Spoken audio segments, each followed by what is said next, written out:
بسم الله الرحمن الرحيم.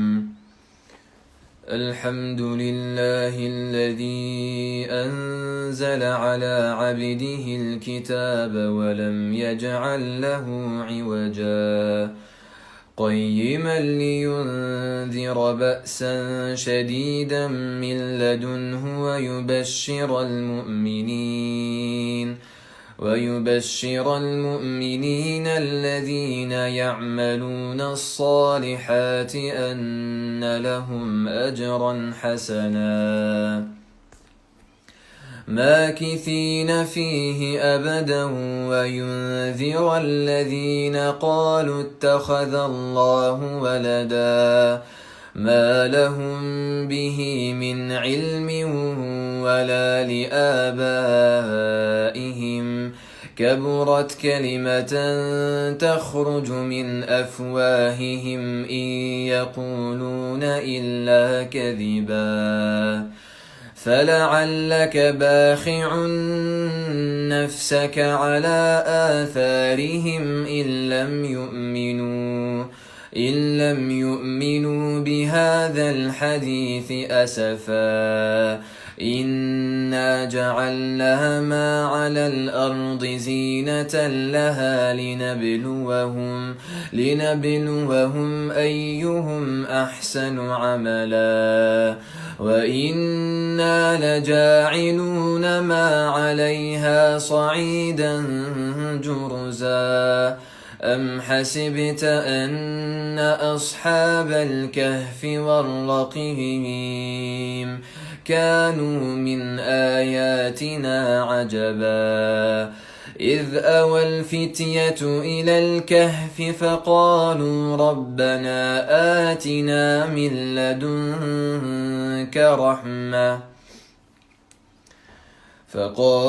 ربنا آتنا من لدنك رحمة وهيئ لنا من أمرنا رشدا فضربنا على آذانهم في الكهف سنين عددا ثم بعثناهم لنعلم أي الحزبين أحصى لما لبثوا أمدا نحن نقص عليك نبأهم بالحق إنهم فتية آمنوا بربهم وزدناهم هدى وربطنا على قلوبهم إذ قاموا فقالوا ربنا رب السماوات والأرض لن ندعو من دونه إلها لقد قلنا إذا شططا هؤلاء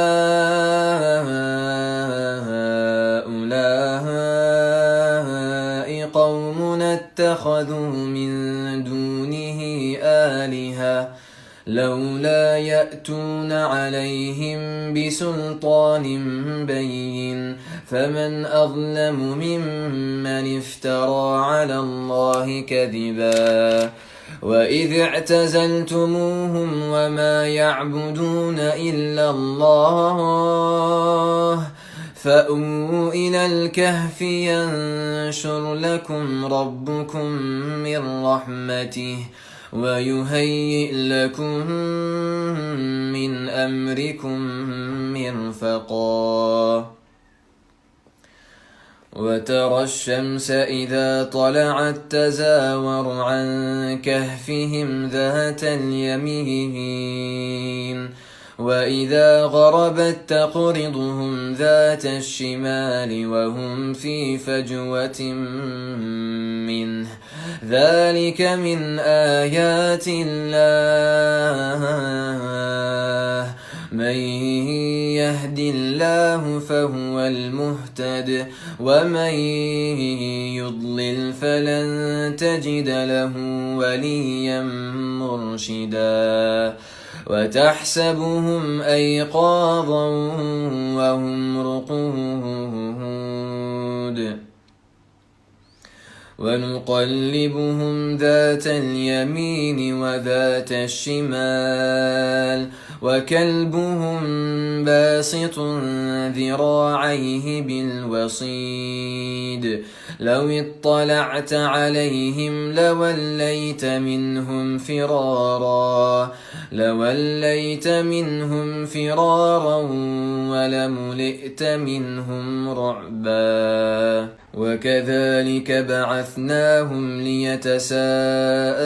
بينهم قال قائل منهم كم لبثتم قالوا لبثنا يوما أو بعض يوم قالوا ربكم أعلم بما لبثتم فابعثوا أحدكم بورقكم هذه إلى المدينة فلينظر أيها أزكى طعاما فليأتكم برزق منه وليتلطف ولا يشعرن بكم أحدا إنهم إن يظهروا عليكم يرجموكم أو يعيدوكم في ملتهم ولن تفلحوا إذا أبدا وكذلك أعثرنا عليهم ليعلموا أن وعد الله حق وأن الساعة لا ريب فيها إذ يتنازعون بينهم أمرهم فقالوا ابنوا عليهم بنيانا ربهم أعلم بهم قال الذين غلبوا على أمرهم لنتخذن عليهم مسجدا سيقولون ثلاثة رابعهم كلبهم ويقولون خمسة سادسهم كلبهم رجما بالغيب ويقولون سبعة وثامنهم كلبهم قل ربي أعلم بعدتهم ما يعلمهم إلا قليل فلا تمار فيهم إلا مراء ظاهرا ولا تستفت فيهم منهم أحدا ولا تقولن لشيء إني فاعل ذلك غدا إلا أن يشاء الله واذكر ربك إذا نسيت وقل عسى أن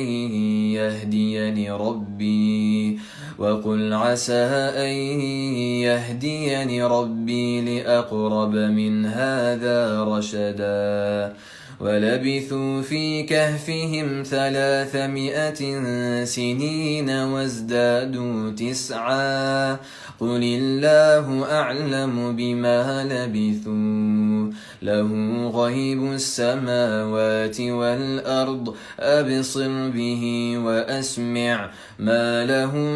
من دونه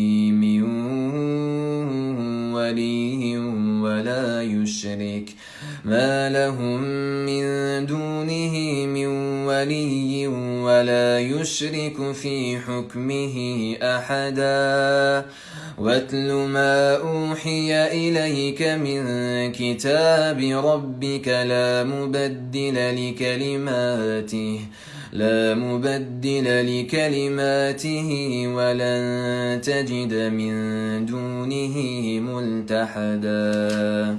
واصبر نفسك مع الذين يدعون ربهم بالغداة والعشي يريدون وجهه ولا تعد عيناك عنهم تريد زينة الحياة الدنيا ولا تطع من أغفلنا قلبه عن ذكرنا واتبع هواه وكان أمره فرطا وقل الحق من ربكم فمن شاء فليؤمن ومن شاء فليكفر إنا أعتدنا للظالمين نارا أحاط بهم سرادقها وإن يستغيثوا يغاثوا بماء كالمهل يشوي الوجوه بئس الشراب وساءت مرتفقا إن الذين آمنوا وعملوا الصالحات إنا لا نضيع أجر من أحسن عملا أولئك لهم جنات عدن تجري من تحتهم الأنهار يحلون فيها من أساور من ذهب ويلبسون ثيابا خضرا من سندس واستبرق متكئين فيها على الأرائك نعم الثواب وحسنت مرتفقا واضرب لهم مثل الرجلين جعلنا لأحدهما جنتين من أعناب وحففناهما بنخل وجعلنا بينهما زرعا كلتا الجنتين آتت أكلها ولم تظلم منه شيئا وفجرنا خلالهما نهرا وكان له ثمر فقال لصاحبه وهو يحاوره أنا أكثر منك مالا وأعز نفرا ودخل جنته وهو ظالم لنفسه قال ما أظن أن تبيد هذه أبدا وما أظن الساعة قائمة ولئن رددت إلى ربي لأجدن خيرا منها منقلبا قال له صاحبه وهو يحاوره أكفرت بالذي خلقك من تراب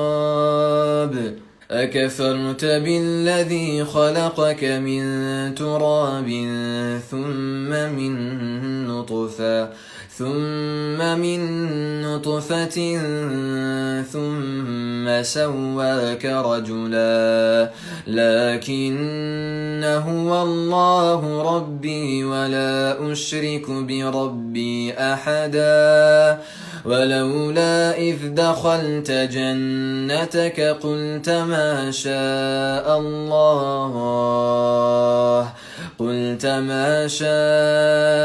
الله لا قوة إلا بالله إن ترني أنا أقل منك مالا وولدا فعسى ربي أن يؤتيني خيرا من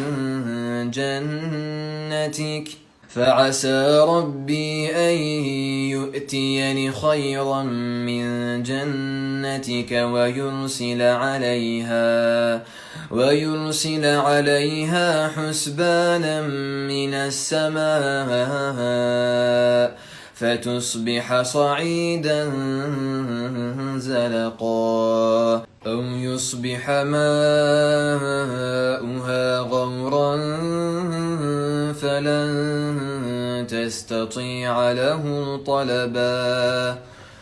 وأحيط بثمره فأصبح يقلب كفيه على ما أنفق فيها وهي خاوية على عروشها ويقول يا ليتني لم أشرك بربي أحدا ولم تكن له فئة ينصرونه من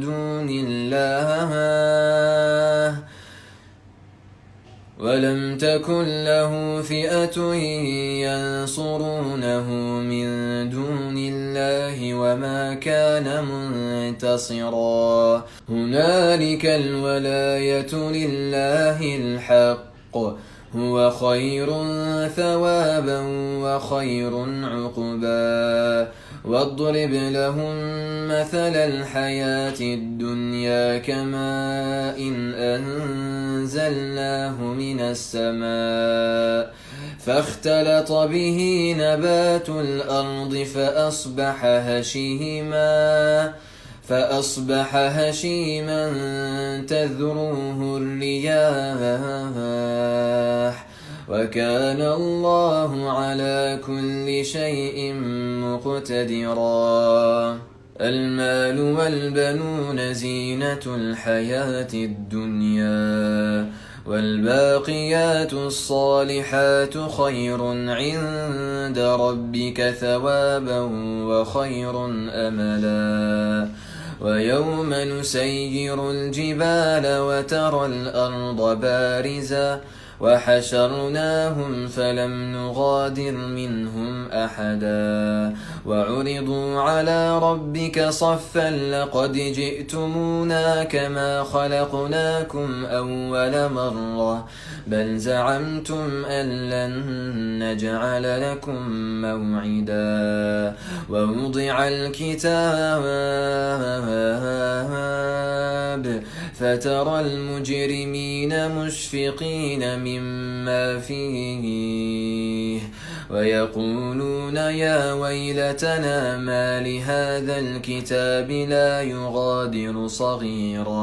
لا يغادر صغيرة ولا كبيرة إلا أحصاها ووجدوا ما عملوا حاضرا ولا يظلم ربك أحدا وإذ قلنا للملائكة اسجدوا لآدم فسجدوا إلا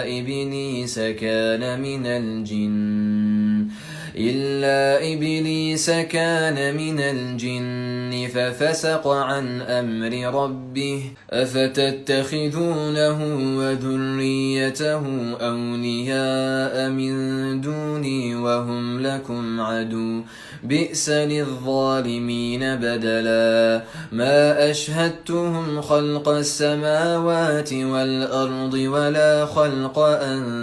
أنفسهم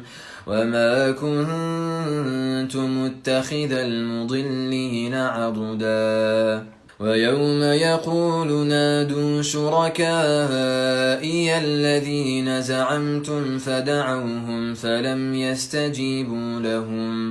فلم يستجيبوا لهم وجعلنا بينهم موبقا ورأى المجرمون النار فظنوا أنهم مواقعوها ولم يجدوا عنها مصرفا ولقد صرفنا في هذا القرآن للناس من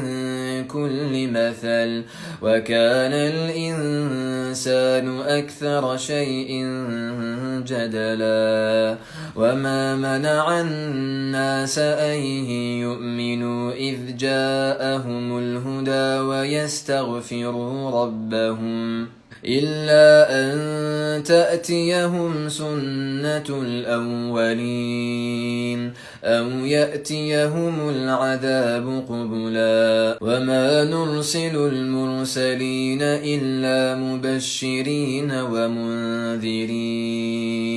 ويجادل الذين كفروا بالباطل ليدحضوا به الحق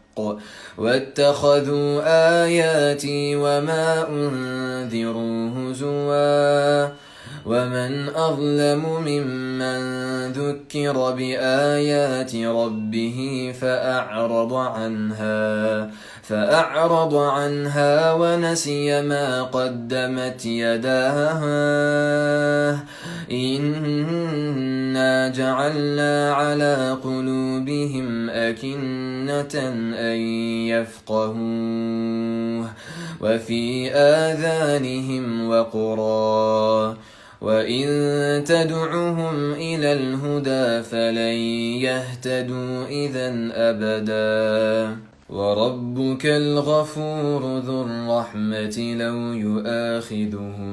لو يؤاخذهم بما كسبوا لعجل لهم العذاب بل لهم موعد لن يجدوا من دونه موئلا وتلك القرى أهلكناهم لما ظلموا وجعلنا لمهلكهم موعدا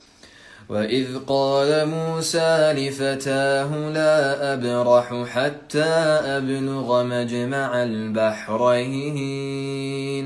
حتى أبلغ مجمع البحرين أو أمضي حقبا فلما بلغا مجمع بينهما نسيا حوتهما فاتخذ سبيله في البحر سربا فلما جاوزا قال لفتاه آتنا غداءنا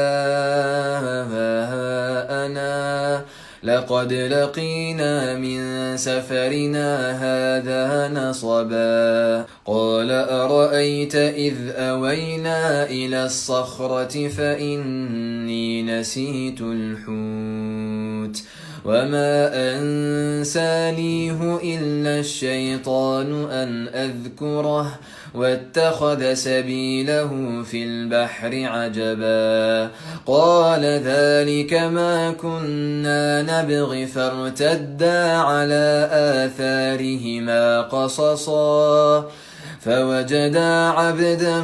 من عبادنا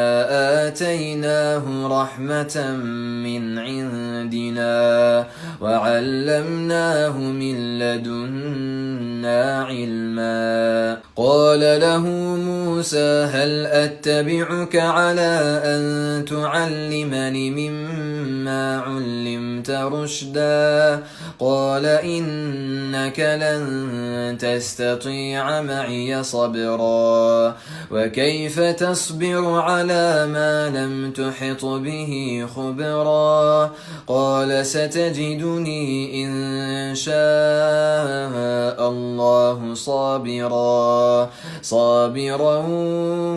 ولا أعصي لك أمرا قال فإن اتبعتني فلا تسألني عن شيء حتى أحدث لك منه ذكرا فانطلقا حتى إذا ركبا في السفينة خرقها قال أخرقتها لتغرق أهلها لقد جئت شيئا إمرا قال ألم أقل إنك لن تستطيع معي صبرا قال لا تؤاخذني بما نسيت ولا ترهقني من أمري عسرا فانطلقا حتى إذا لقيا غلاما فقتله قال أقتلت نفسا زكية بغير نفس لقد جئت شيئا نكرا قال ألم أقل لك إنك لن تستطيع معي صبرا قال إن سألتك عن شيء بعدها فلا تصاحبني قد بلغت من لدني عذرا فانطلقا حتى إذا أتيا أهل قرية استطعما أهلها فأبوا أن يضيفوهما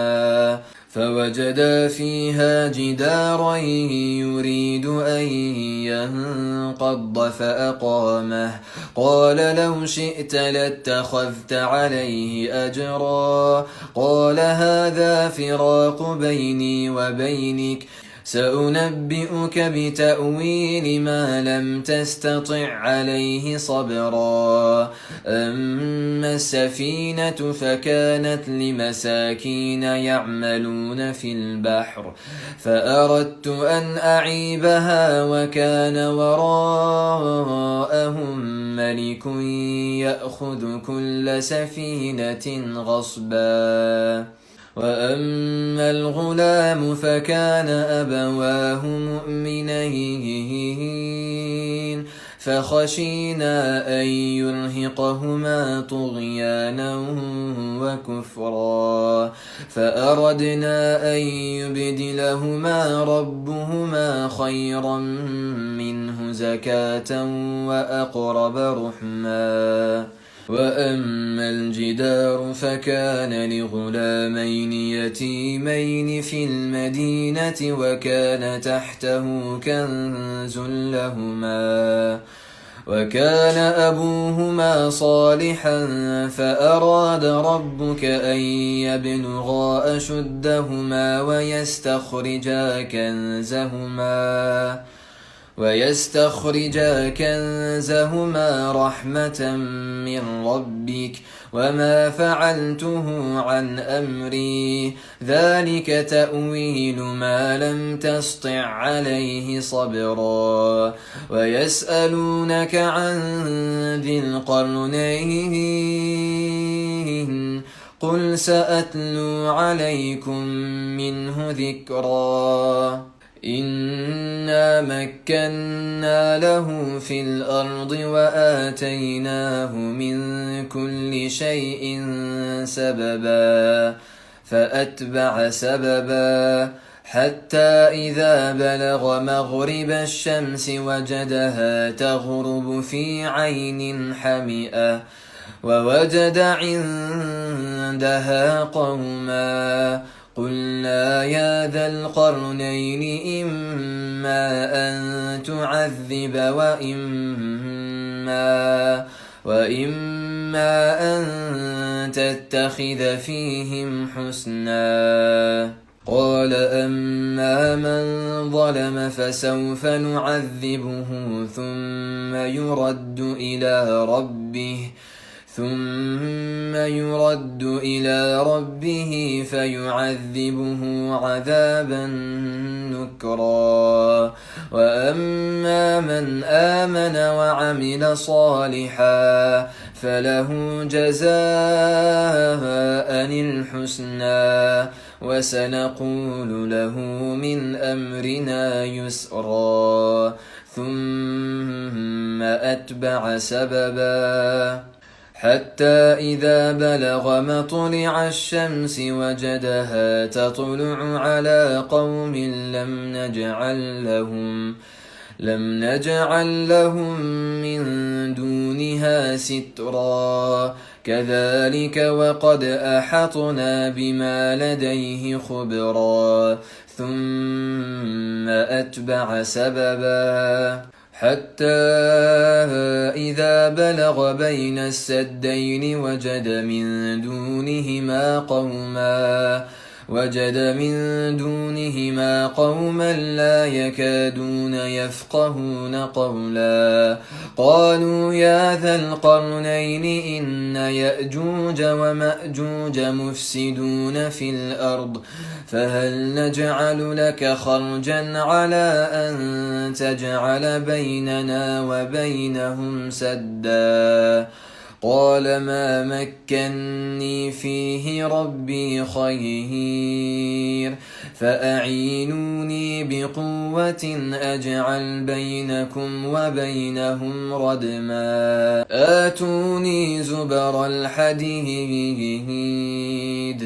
حتى إذا ساوى بين الصدفين قال انفخوا حتى إذا جعله نارا قال آتوني أفرغ عليه قطرا فما استطاعوا أن يظهروه وما استطاعوا له نقبا قال هذا رحمة من ربي فإذا جاء وعد ربي جعله دكا وكان وعد ربي حقا وتركنا بعضهم يومئذ يموج في بعض ونفخ في الصور فجمعناهم جمعا وعرضنا جهنم يومئذ للكافرين عرضا الذين كانت أعينهم في غطاء عن ذكري وكانوا لا يستطيعون سمعا أفحسب الذين كفروا أن يتخذوا عبادي من دوني أولياء إنا أعتدنا جهنم للكافرين نزلا قل هل ننبئكم بالأخسرين أعمالا